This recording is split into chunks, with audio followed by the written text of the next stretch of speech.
Hello, everyone.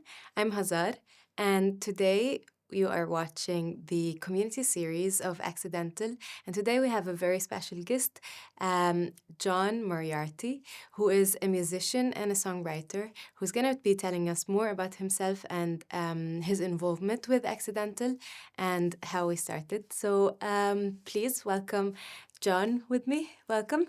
Hi, good to see you. Good to see you. If you want to just start with introducing yourself, who you are and what do you do, yeah.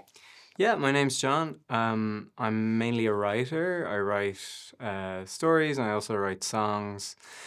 I've been playing music since I was fairly young, and I come as regularly as I can to Cosmic Jam on whatever Thursday in the month. It's usually the 10th Thursday, we say, so like kind of the middle Thursday that has a teen on it. And yeah, I really enjoy putting songs out there.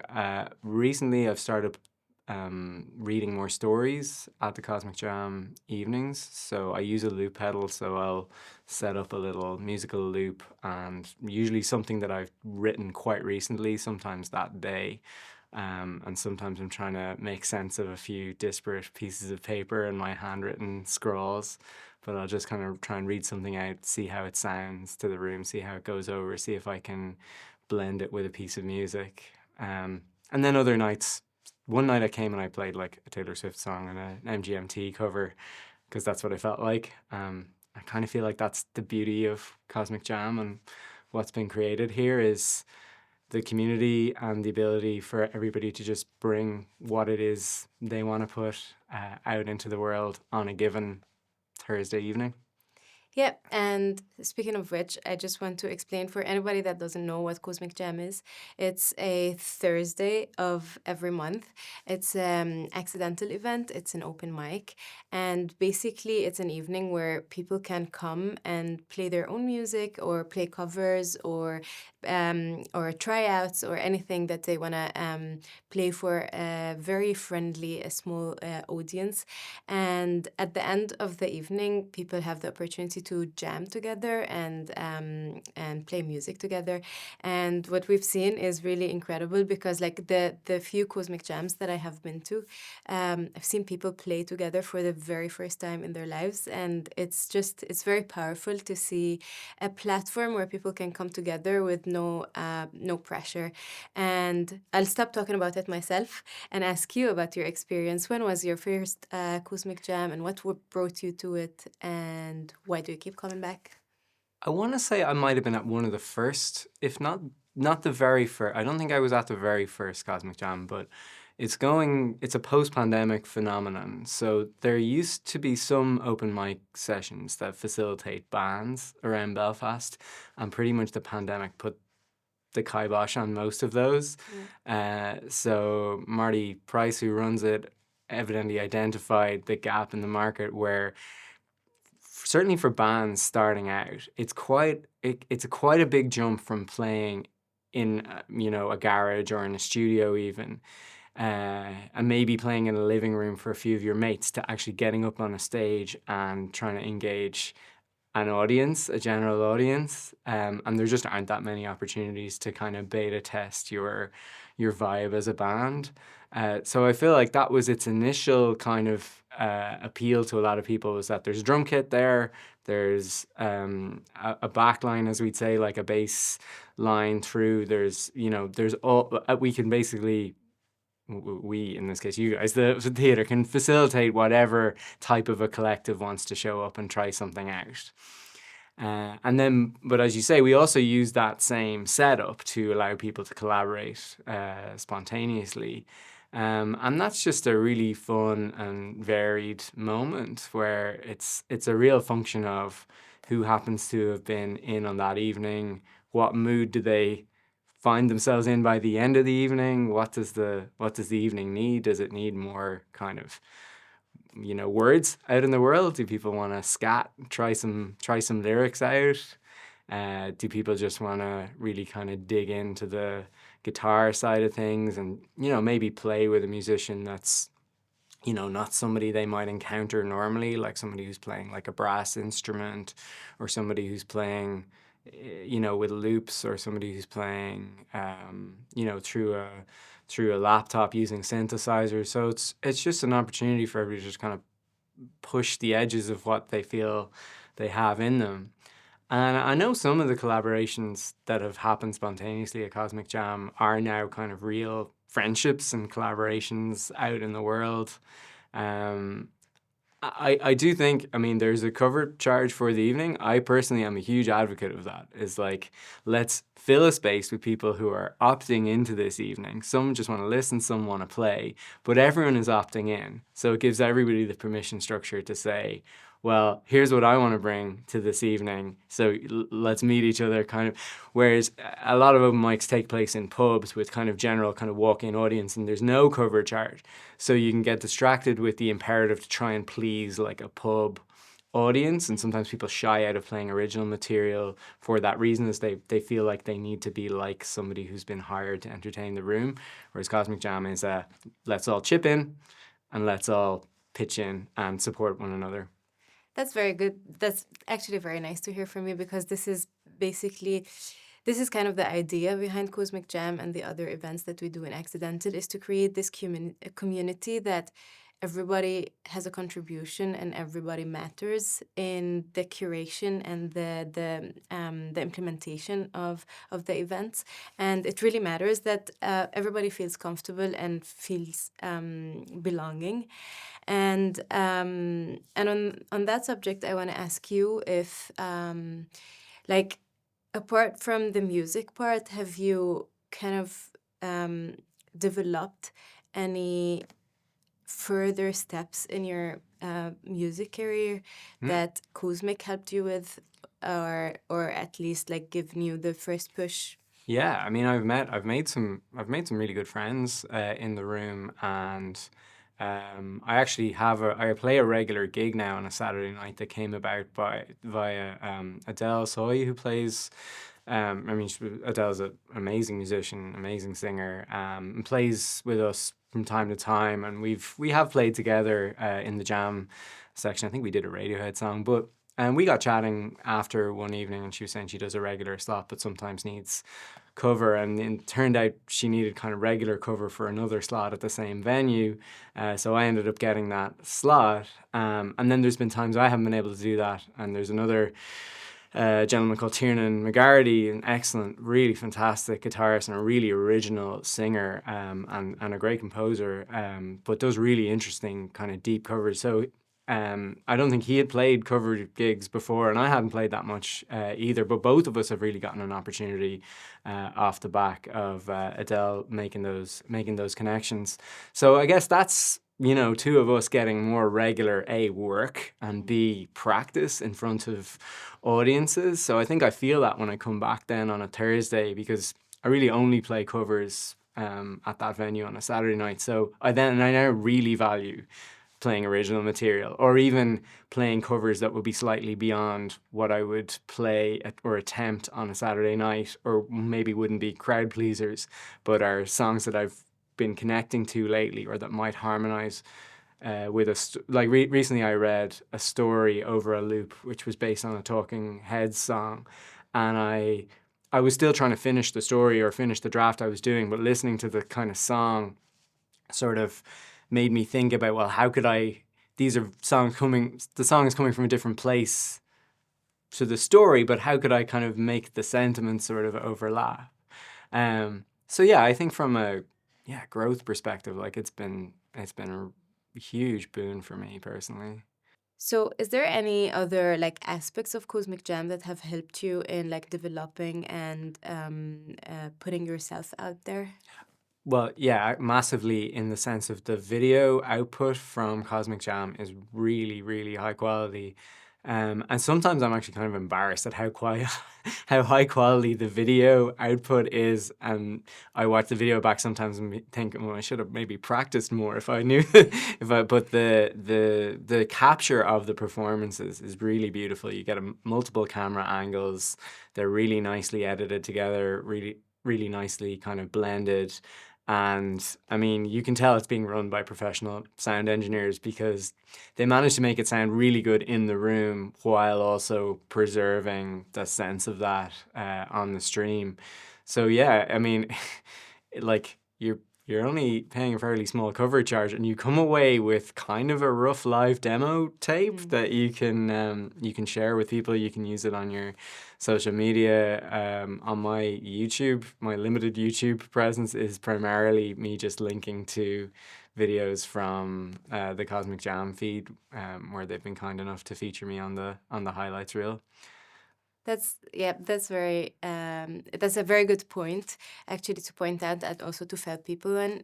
So basically, Cosmic Jam, Scratch, and other events, and it's also one of the services that we provide in Accidental, is live stream and recording. So basically, when people rent the venue or when we do have our own events, we offer the service of live stream and video recording. And in the case of Cosmic Jam, thank you for mentioning that because it has been helpful.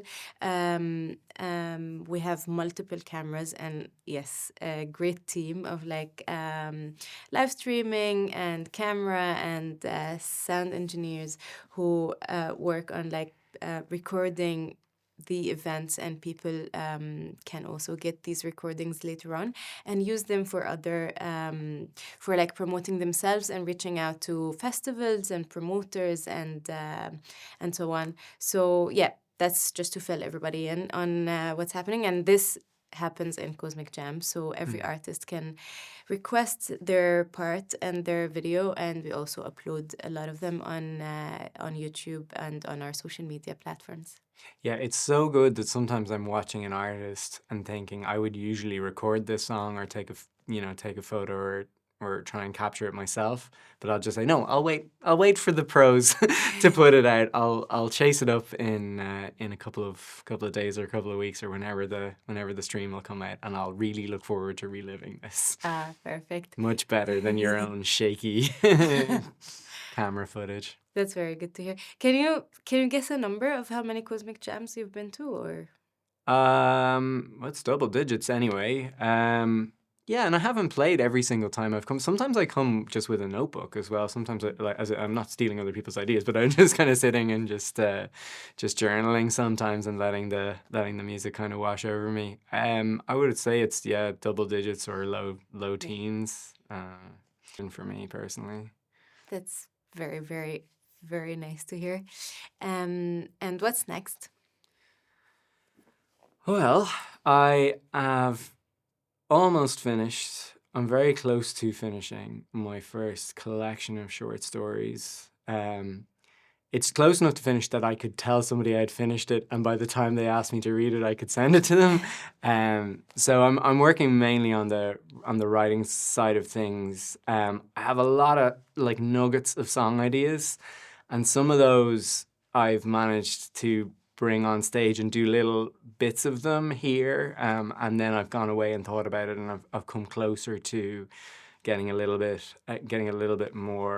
it closer to being a full song or a full idea. I mean, in the long term, I'd love to fuse these two creative things more.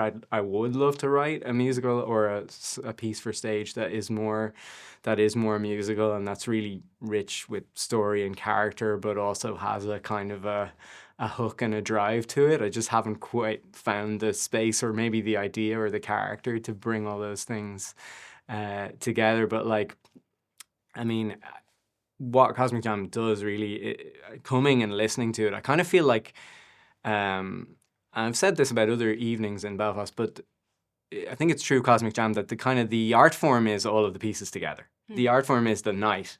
How many different people will bring how many different elements on a different night and how they'll spark off each other. And it's really heightened my appreciation for music and how much diversity can be expressed through music. So, I mean, music just follows me around all the time, and I have music on when I'm writing all the time. So I feel it's helped kind of link up part of my kind of internal sort of creative engine so that I, just keep trying to make things. That's very nice.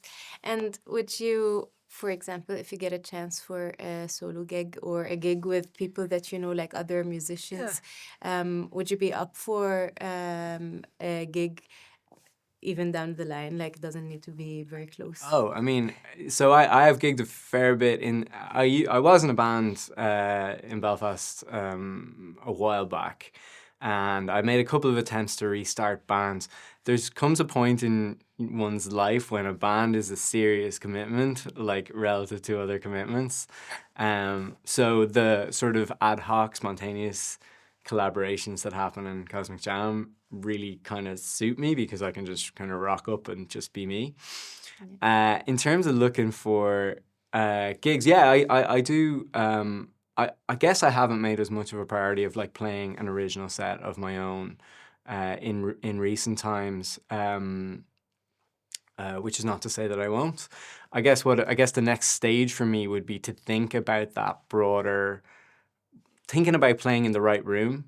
I suppose because it can be difficult to be a solo act on a lineup of bands because people come with a certain expectation and the room is kind of tuned a certain way. And also, if I want to start bringing more story and more spoken word to what I'm doing, I kind of need that to be in the right kind of space. But if somebody's watching this and thinking, well, this sounds like it'd be a good compliment to what we're putting on already, by all means, reach out. I am on Instagram. I'm at Say What Now John, and I am on whatever's left of Twitter by the time this goes out at the same handle, and I have a SoundCloud page as well, John Moriarty Ripple Surfs, which just has my music up on there. And for everybody who wants to reach out, we're gonna put the accounts in the caption of the video. So yeah, please reach out if you are interested. And I'm gonna take the chance to also, I don't know if you know about Scratch is another event in Accidental, just that now that you're talking about spoken word and short stories and presenting it to a different kind of stage and experimenting. So I want to introduce you and our listeners to Scratch, which is another event curated by Accidental. It's pretty much the same concept of Cosmic Jam, but it's for performance and spoken word. So it's basically 3 to 4 acts can sign up. It's every 2 months. People can come and play pieces of their work in progress, and they can have prepared questions for the audience to ask them for feedback and input. And we've also seen a lot of people coming back with like huge progress on their work from the first time they performed it in Scratch and the second time they come. And it's all based on the like the input and the feedback from the audience, and also the fact that some people, it's their first time ever being on a stage and doing any work. So it's also a very friendly and safe space to do such an like experimental work, and just the first step to put your work out there. So I now saying that, I do encourage you, if you want to also take part in Scratch Nights for your spoken words and stories whenever you're ready to put them out there. But yeah, I just wanted to take the opportunity to also introduce you to these events. And thank you very much, John. This was very inspiring and also uplifting, because sometimes we forget why we're doing stuff. And it's always nice to like come back to the basics and actually meet people who are taking part and involved in things that we do, and who are a living proof of the purpose on why we do everything we do. So thank you very much. And yeah, we'll hope to see you soon in the next Cosmic Jam. I hope so too. Yeah. Thank you very much. Thank you very much. Thank you, everybody, for listening, and see you in the next episode.